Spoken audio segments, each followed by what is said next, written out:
বাবু সাবধানে চালাবি। আরে মেয়ে তো পড়তে চলে গেল, তুমি দাঁড়িয়ে আছো কেন? আরে মেয়েটা তো একা একা গাড়ি নিয়ে পড়তে যায়, কিভাবে পৌঁছাচ্ছে, ঠিকঠাক পৌঁছাতে পারছে কিনা খুব চিন্তা হয়, কিভাবে বুঝি বলো তো। এই ব্যাপার, এত চিন্তা করার কি আছে? চলো তোমাকে একটা জিনিস দেখিয়ে দিই। দেখো, তুমি যাকে ট্র্যাক করতে চাও, মানে তুমি যদি তোমার মেয়েকে ট্র্যাক করতে চাও, তাহলে প্রথমে মেয়ের ফোনটা নিয়ে নেবে। নিয়ে এখানে দেখো, গুগল ম্যাপে চলে যাবে। এই যে গুগল ম্যাপ, গুগল ম্যাপে চলে গেলে গুগল ম্যাপ থেকে গুগল ম্যাপটা ওপেন করবে। ওপেন করার পরে এই যে এখানে দেখতে পাচ্ছ ছোট গোল মতো আছে, হ্যাঁ। এই ছোট গোলটার উপরে ট্যাপ করবে। এই যে ট্যাপ করার পরে তুমি দেখতে পাচ্ছ লোকেশন শেয়ারিং। হ্যাঁ, লেখা রয়েছে। এই লোকেশন শেয়ারিংয়ে যাবে, শেয়ার লোকেশন, ঠিক আছে? শেয়ার লোকেশনে ক্লিক করবে।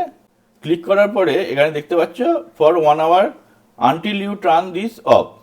তো আমি এইটাকে করে দেবো, until you turn this off. তারপরে তুমি তোমার ফোন নাম্বারে এটাকে পাঠিয়ে দেবে, তোমার ফোন নাম্বারে পাঠিয়ে দেবে, যাতে তুমি তাকে ট্র্যাক করতে পারো। আচ্ছা। ঠিক আছে? এরকমভাবে এসএমএস এর মাধ্যমে আমার কাছে শেয়ার হয়ে যাবে। এবার আমার ফোন দিয়ে আমি এটা খুললে তুমি কোথায় আছো সেটা আমি দেখতে পেয়ে যাবো। এইভাবে তোমরা তোমাদের পরিবারের সকলকেই ট্র্যাক করতে পারবে। এছাড়াও তোমার গার্লফ্রেন্ডকেও তুমি ট্র্যাক করতে পারো। তবে এটা অবশ্যই ভালো কাজে লাগিও। দারুণ না এই ট্রিকটা?